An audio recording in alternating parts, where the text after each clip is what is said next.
Hi friends, இன்றைக்கி நம்ம பார்க்குற வீடியோ என்ன அப்படின்னு சொல்லி பார்த்தீங்கன்னா, நீங்கள் ஒரு காலத்தில் ரொம்ப நேசித்த உறவு, அன்பாக இருக்கிற உறவு திடீர்னு பேசாமல் இருக்காங்க அப்படின்னாலும், அவங்க உங்ககிட்ட பேசாமல் இருந்தால் வர அவங்க மனசுக்குள்ளே ஆழமாக உங்களை நேசிச்சுட்டு இருக்காங்க அப்படிங்கிறதான் இங்கே காணிக்கிற ஒரு 7 அறிகுறிகளை வச்சு நம்ம கண்டுபிடிச்சிடலாம். இது ஒரு உளவியல் ரகசியம் அப்படின்னே சொல்லுவேன். இது உங்கள் வாழ்க்கைக்கு பயனுள்ளதாக இருக்கும் அப்படின்னு சொல்லி நினைக்கிறேன். அதனால் லாஸ்ட் வரை ஸ்கிப் பண்ணாமல் பாருங்கள். இப்போ நம்ம வீடியோக்குள்ளே போகலாமா? பாருங்க, ரொம்ப நேசித்த நபர், ரொம்ப அன்பாக இருந்த நபர் திடீர்னு நம்மக்கிட்ட பேசாமல் இருப்பாங்க. இப்படி பேசாமல் இருந்தாலும் ஒரு காலகட்டத்தில் நம்மகிட்ட ரொம்ப அன்பாக இருந்தாங்கல்ல, இப்போ நம்மக்கிட்ட அவங்க பேசாமல் இருந்தால் வர நம்மளை நேசிக்கிறாங்களா இல்லையா அப்படிங்கிறத நம்ம அறிஞ்சிக்கணுங்கிற ஒரு ஆசை நமக்குள்ளே இருக்கும். இது மனிதனுடைய இயல்பு. இப்படி நீங்கள் அவங்க பேசாமல் இருந்தாலும் அவங்க மனசுக்குள்ளே ஆழமாக அவங்கள நேசிக்கிறாங்களா அப்படிங்கிறத அறிஞ்சிக்கணுன்னா இந்த செயல்கள்லாம் அவங்கக்கிட்ட காணப்படும். அதை வச்சு நம்ம கண்டுபிடிச்சிடலாம். அது என்னென்ன ரகசியமான செயல் அப்படின்னு சொல்லி பார்க்கலாமா? முதல்ல என்ன அப்படின்னா, ஆனால் சில அறிகுறிகளை வச்சு இவங்க நிச்சயமாக நம்மளை மனசுக்குள்ளே ஆழமாக நேசிக்கிறாங்க அப்படின்னு சொல்லி நம்ம சொல்ல முடியாது. ஆனால் இந்த அறிகுறிகள் இருந்தால் அவங்க நேசிக்கலாம். முதல் அறிகுறி என்ன அப்படின்னா, நீங்கள் எங்கேயோ ஒரு இடத்துல தள்ளி நிற்கிறீங்க. ஆனால் இவங்க உங்களை பார்க்க முடியாத ஒரு சூழ்நிலை இருந்தாலும் அவங்க எப்படியாவது உங்களை கவனிப்பாங்க, உங்களை பார்ப்பாங்க. அந்த பார்வை அவங்க பார்க்குறாங்க அப்படிங்கிற விஷயம் உங்களுக்கு தெரியக்கூடாது அப்படிங்கிறதுல கவனமாக இருப்பாங்க. அதான் சொல்லியிருக்கு, மறைமுகமாக உங்களை கவனிக்க தொடங்குவாங்க. நீங்கள் பார்க்காத நேரம் அவங்க பார்ப்பாங்க, நீங்கள் பார்க்குற நேரம் உங்களை பார்க்காதது மாதிரி பிஹேவ் பண்ணுவாங்க. இதுலேருந்தே புரிஞ்சுக்கலாம் அவங்க உங்ககிட்ட பேசாமல் இருந்தாலும் மனசுக்குள்ளே இன்னும் உங்களை ஆழமாக நேசிச்சுட்டு தான் இருக்காங்க அப்படின்னு சொல்லி. இது முதல் அறிகுறி. ரெண்டாவது அறிகுறி என்ன அப்படின்னு சொல்லி பார்க்கலாமா? உங்களை பற்றின சின்ன சின்ன விஷயங்களை அவங்க மனசுக்குள்ளேயே வச்சுட்டே இருப்பாங்க. நீங்கள் மறந்துருப்பீங்க, நீங்கள் அவங்கக்கிட்ட சொன்னதை நீங்கள் மறந்துருப்பீங்க. அது உங்கள் பார்வைக்கு ஒரு சின்ன விஷயமா இருக்கும். ஆனால் அந்த சின்ன விஷயங்களை வர, நீங்கள் மறந்த விஷயங்களை வர அவங்க மறக்காமல் அப்படியே நினைவில் வச்சுருப்பாங்க. பாருங்கள், உங்களை பற்றின எல்லா ரகசியங்களும் தெரிஞ்சுக்கணும் அப்படிங்கிற ஒரு ஆசை இருக்கும். அதே போல் நீங்கள் சொன்னதை எதுவுமே மறக்கக்கூடாது அப்படிங்கிற விருப்பமும் அவங்களுக்குள்ளே இருக்கும். அந்த சின்ன விஷயங்கள் வர எத்தனை வருஷம் ஆனாலும் எத்தனை நாட்கள் ஆனாலும் அவங்க அதை நினச்சிக்கிட்டே இருப்பாங்க. இது ரெண்டாவது அறிகுறி. அதுக்கு அடுத்தது மூணாவது அறிகுறி என்ன அப்படின்னு சொல்லி பார்க்கலாமா?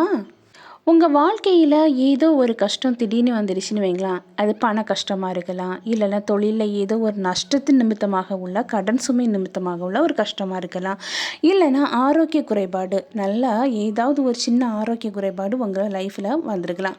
இப்படி ஏதோ ஒரு கஷ்டத்தில் நீங்கள் இருந்துகிட்டே இருக்கீங்க. அதை நீங்கள் ஆனால் அவங்ககிட்ட சொல்லியிருக்க மாட்டீங்க. அப்படிப்பட்ட அந்த கஷ்டமான ஒரு சூழ்நிலையில் எல்லாரும் விட்டுட்டு போன பிறகு வர எப்படியாவது அது தெரிஞ்சு வச்சுக்கிட்டு அதுக்கு அவங்க ஹெல்ப் பண்ண தொடங்குவாங்க, உதவணும் அப்படின்னு சொல்லி ஆளாக வந்து நிற்பாங்க. இன்றைக்குள்ள சூழ்நிலையில் பாருங்கள், எவ்வளோதான் கஷ்டம் இருந்தாலும் ரொம்ப நேசிக்கிறவங்க மாதிரி நடிச்சுட்டு இருக்கவங்க என்ன பண்ணுவாங்கன்னா, நம்ம சந்தோஷமாக இருக்கும்போது நம்மளை சுற்றி இருப்பாங்க. ஆனால் நமக்கு ஒரு கஷ்டம் அப்படின்னு சொல்லும்போது நம்மளை விட்டு வெளியே கடந்து போகக்கூடிய பர்சனில் முதல் நபர்களாக அவங்க தான் இருப்பாங்க. நம்ம கொஞ்சம் வரை யோசித்து பார்த்துருக்க மாட்டோம், இவங்கெல்லாம் நம்மளை விட்டுட்டு விலகி போயிடுவாங்க, நமக்கு ஒரு கஷ்டம்னு வரும்போது அவங்க கூடவே இருப்பாங்க அப்படின்னு சொல்லி நினச்சிருப்போம். ஆனால் அவங்க நமக்குன்னு ஒரு கஷ்டம் வரும்போது தான் நம்மளை விட்டு விலகி போக தொடங்கவே செய்வாங்க. இது ஒரு போலியான உறவு. ஆனால் உண்மையான அன்பு வச்சுருக்கவங்க நம்மக்கிட்ட பேசாமல் இருந்தாலும் ஏதோ ஒரு விதத்தில் அவங்களுக்கு நம்ம கஷ்டப்படுறோன்னு தெரிஞ்சிட்டுனா எப்படியாவது அதை ஹெல்ப் பண்ணணும் அப்படின்னு சொல்லி தான் விரும்புவாங்க. அதிலேருந்தே புரிஞ்சுக்கலாம், உங்கள் கஷ்டமான சூழ்நிலையில் உங்கள்கிட்ட பேசாமல் இருந்தாலும் அந்த நேரம் கஷ்டப்படுகிற அந்த நேரத்தில் ஹெல்ப் பண்ணுறாங்க அப்படின்னா அவங்க பேசுகிறனாலும் உங்களை மனசுக்குள்ளே ஆழமாக இன்னும் நேசிச்சுட்டு இருக்காங்க அப்படின்னு சொல்லி தான் அர்த்தம். அதே போல் நான்காவது அறிகுறி என்னென்னா, ஏதாவது ஒரு இடத்துல திடீர்னு உங்களை பார்க்குறாங்க, உங்களை சந்திக்கிறாங்க அப்படின்னா உங்களுடைய முகபாவனைகள் மாறத் தொடங்கும். எக்ஸாம்பிளுக்கு சொல்கிறேன், பதட்டம், சந்தோஷம், படபடப்பு அப்படின்னு சொல்லுவாங்க. இப்படியெல்லாம் அவங்க மனசு எல்லாம் இருக்கிற அந்த விஷயங்களை அந்த முகம் காட்சி கொடுத்துரும். திடீர்னு எவ்வளோதான் கவலையில் இருந்தாலும் அந்த கவலையான ஒரு சூழ்நிலையில் உங்களை பார்த்துட்டாங்கன்னு வைங்களேன், அவங்கள அறியாமல் ஹாப்பியான மூடுக்கு வந்துடுவாங்க. அதாவது உங்களை பார்த்த உடனே அவங்க முகத்தில் ஒரு சந்தோஷத்தை நீங்கள் பார்க்கலாம். இல்லை அப்படின்னா எந்த ஒரு ரீசனுமே இருக்காது, அவங்க ஒரு மாதிரி பதட்டத்தோடு செயல்படுவாங்க. உங்களை பார்த்த உடனே ஒரு பதட்டம் அவங்களுக்குள்ளே வந்துடும். அது முகத்தில் அப்படியே தெரியும். அதாவது குறிப்பாக சொல்கிறேன், அவங்க உங்களை பார்த்த உடனே அவங்க முகபாவனைகள் மாறத் தொடங்கிடும். இது ஒரு அறிகுறி. அவங்க உங்ககிட்ட பேசாமல் இருந்தாலும் ஆழமாக மனசுக்குள்ளே உங்களை நேசிச்சுட்டு இருக்காங்க அப்படிங்கிறதுக்கு இது ஒரு அறிகுறி. அதே போல் நீங்களும் அவங்களும் பேசாமல் இருந்தால் வர உங்களை பற்றின விஷயங்கள் அவங்களுக்கு தெரியணும் அப்படிங்கிறதுக்காக எப்படியாவது அதை தெரிஞ்சுக்கணும் அப்படின்னு சொல்லி ஒரு ஆசையோட அவங்க யாராவது ஒருத்தங்க கிட்ட உங்களை பற்றி விசாரிக்க தொடங்குவாங்க. உங்கள் வாழ்க்கை எப்படி இருக்குது, நீங்கள் சந்தோஷமாக தான் இருக்கீங்களா, உங்கள் வாழ்க்கையில் ரொம்ப நிம்மதியாக இருக்கீங்களா, உங்களுக்கு எந்த ஒரு பிரச்சனையும் இல்லாமல் அழகாக நீங்கள் வாழ்க்கை வாழ்ந்துட்டுருக்கீங்களா அப்படிங்கிறத அறிஞ்சிக்க ரொம்ப ஆசைப்படுவாங்க. ஏன்னா அவங்க நீங்கள் கஷ்டப்பட்டால் அவங்களால தாங்க முடியாது. எங்கே இருந்தாலும் நீங்கள் சந்தோஷமாக இருக்கணும் அப்படிங்கிற அந்த நினைவுகள் தான் அவங்க மனசில் இருக்கும். அதனால் உங்களை பற்றி தெரிஞ்சுக்கணுங்கிற ஒரு ஆசையில் அடுத்தவங்க கிட்ட விசாரிக்க தொடங்குவாங்க. இதுலேருந்தே புரிஞ்சுக்கலாம், நிச்சயமாக அவங்க உங்ககிட்ட பேசாமல் இருந்தால் கூட மனசில் ஆழமாக உங்களை நேசிச்சுட்டு தான் இருக்காங்க அப்படின்னு சொல்லி அர்த்தம். அதே போல் ஒரு ஃபங்க்ஷன் இல்லைன்னா ஏதாவது ஒரு இடத்துல உங்கள் பக்கத்தில், அதாவது அவங்க பக்கத்தில் நீங்கள் நின்றுட்டு வேறு யார்ட்டையா பேசிகிட்டு இருப்பீங்க. அப்படி பேசிட்டு இருந்துட்டு நீங்கள் கொஞ்சம் தள்ளி போகும்போது நீங்கள் அவங்கள விட்டு மூவ் ஆன் பண்ணி கொஞ்சம் தூரம் தள்ளி போன பிறகு வர அவங்க உங்களை கவனிச்சிட்டே இருப்பாங்க. அதை நீங்கள் கவனிக்க மாட்டீங்க. ஆனால் அவங்க உங்கள் தலை மறைகிறது வர உங்களை பார்த்துக்கிட்டே அமைதியாக இருப்பாங்க. ஏன்னா நீங்கள் இல்லாததை அவங்க ஃபீல் பண்ணுவாங்க. அப்போ தான் நீங்கள் எப்படி அவங்க கூட இருக்கும்போது அந்த ஃபீல் இருக்காது. எப்போ நீங்கள் அவங்கள விட்டு கொஞ்சம் தள்ளி போகிறீங்களோ அப்போ உங்களை இப்படியே நீங்கள் இல்லாததை அவங்க ஃபீல் பண்ண தொடங்குவாங்க. மனசு ரீதியாகவும் கண்டிப்பாக அந்த இல்லாமையை அவங்க ஃபீல் பண்ணி மனசுக்குள்ளே அழ தொடங்குவாங்க. இது ஒரு அறிகுறி. அதே போல் யாருமே பிரிஞ்சு போகிறது கிடையாதுங்க. ஏதாவது ஒரு ரீசனோட தான் பிரிஞ்சு வந்திருப்பீங்க. அப்போ பிரியக்கூடிய ஒரு சூழ்நிலையில் சிலவங்க கோபம், பயங்கர கோபத்தில் ஏதாவது ஒன்று அவங்க மனசை காயப்படும்படியாக பேசிடுவோம்.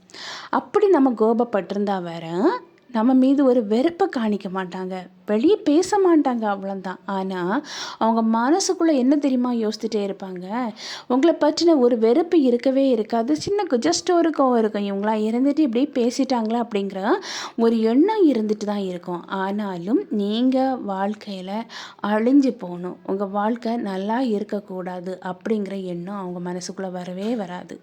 அதுக்கு பதிலாக என்ன தெரியுமா வரும், நீங்கள் எங்கே இருந்தாலும் நல்லா இருக்கணும், வாழ்க்கை ஹாப்பியாக இருக்கணும், சந்தோஷமாக இருக்கணும் அப்படிங்கிறதுல கவனமாக இருப்பாங்க.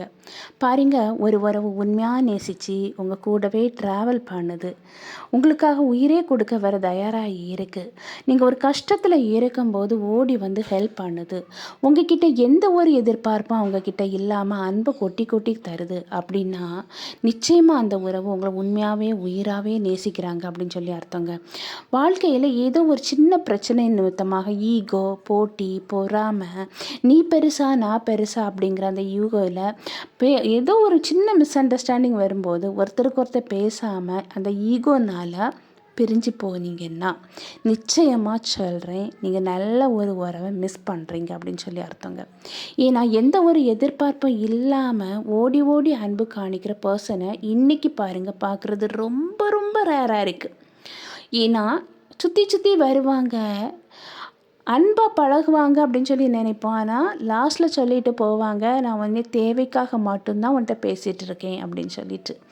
சில டைம் நம்மளே கண்டுபிடிப்போம், அந்த தேவை முடிஞ்ச உடனே காணாமல் போயிடுவாங்க. அப்படி இருக்கிற ஒரு சூழ்நிலையில் உங்களை உண்மையாகவே நேசித்து எந்த ஒரு எதிர்பார்ப்பும் எதிர்பார்க்காம உங்ககிட்ட உண்மையாக உயிராக இருக்கிறாங்க அப்படின்னா அந்த உறவுகளை எந்த ஒரு சூழ்நிலையிலும் மிஸ் பண்ணிடாதீங்க. ஏன்னா மிஸ் பண்ணிட்டீங்கன்னா திருப்பி கிடைக்க ரொம்ப ரொம்ப கஷ்டம். ஓகே ஃப்ரெண்ட்ஸ், இந்த வீடியோ உங்களுக்கு பயனுள்ளதாக இருக்கும் அப்படின்னு சொல்லி நினைக்கிறேன். நான் உங்களை நெக்ஸ்ட் வீடியோவில் மீட் பண்ணுறேன். அதுவரை பை, see you.